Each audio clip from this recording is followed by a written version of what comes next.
কাঁঠালের বিচির উপরে যে কালো আবরণটা আছে, এটা খেলে অনেকের পেটে ব্যথা করে। আমি এই জন্য ছেঁকে নিলাম। ছেঁকে আলু দিয়ে, আলুটাও সেদ্ধ করে নিয়েছিলাম, কাঁঠালের বিচিও সেদ্ধ করে তারপর গুঁড়ো করে নিয়েছি। তারপর আলু দিয়ে আর কাঁঠালের বিচি দিয়ে আমি নিরামিষের মতো কি করতেছি, কিভাবে রান্না করি সেটা দেখবেন। চুলায় গরম পানি দিয়ে নিছি। পরিমাণ মতো একটু হলুদের গুঁড়া দেব। এখানে মরিচের গুঁড়া ব্যবহার করব না।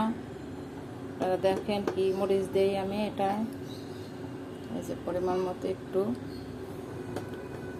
তারপরে আলু দিয়ে নেব।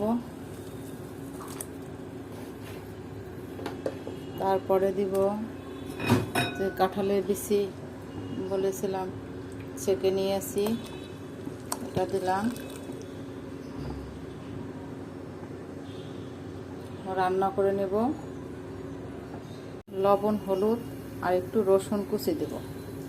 রসুন কুচি, এই যে রসুন কুচাকুচি করে একটু রসুন কুচি, যে পাতলা ডালের মতো থাকবে না, আরও ঘন হয়ে যাবে।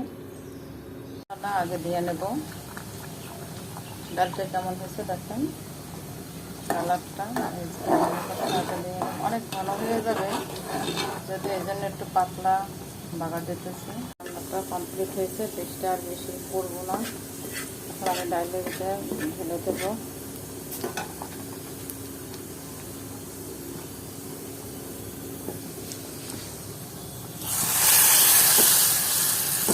আপনারা তো জানেন আমি এক হাত দিয়ে করি।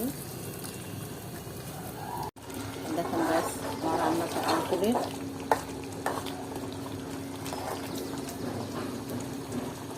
কেমন হয়েছে জানাবেন।